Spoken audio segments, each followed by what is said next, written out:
is Joel Basiak.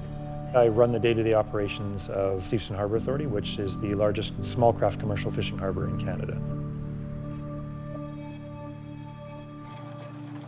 In our harbour, fishing nets aren't so much becoming a problem in the water like they are in some other regions yet. But we are starting to see that on the coast, and that alarms me. It's mostly because there just isn't a place to dispose of these things, and if there are, it's not ecologically friendly. Later, when the Global Ghost Gear Initiative from World Animal Protection was introduced to me, when I started to see the statistics and started to see the photographs and the animals caught in these nets, because we don't see them offshore. You only see 2 or 3 miles offshore, and most people aren't out on the water. So you don't know what's out there. And when you start to really put that in perspective, that was a real driving force behind me to really keep this going.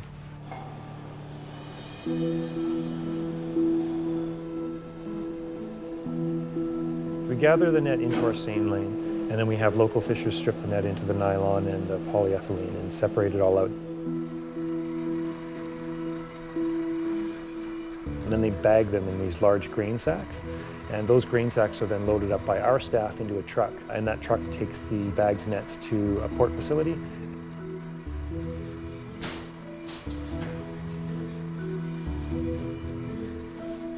We know every year thousands and thousands of animals are actually caught in discarded fishing gear. 640,000 tons are dumped in the ocean, and they basically become floating death traps. Animals like whales, dolphins, sea lions, and turtles can become caught in it. Some of these animals will die, and some of them will have serious injuries. Some of them will drag it for many, many, many kilometers and become completely exhausted, and it's a very serious animal welfare issue.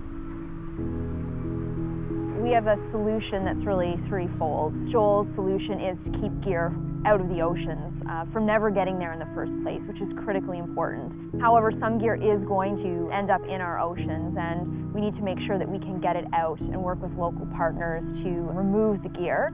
We also need to be working with local partners to rescue animals that have become entangled. It costs anywhere between $5,000 and $6,000 to bury an entire seine net, and that is not a great way to do it, but it also costs the fishermen money.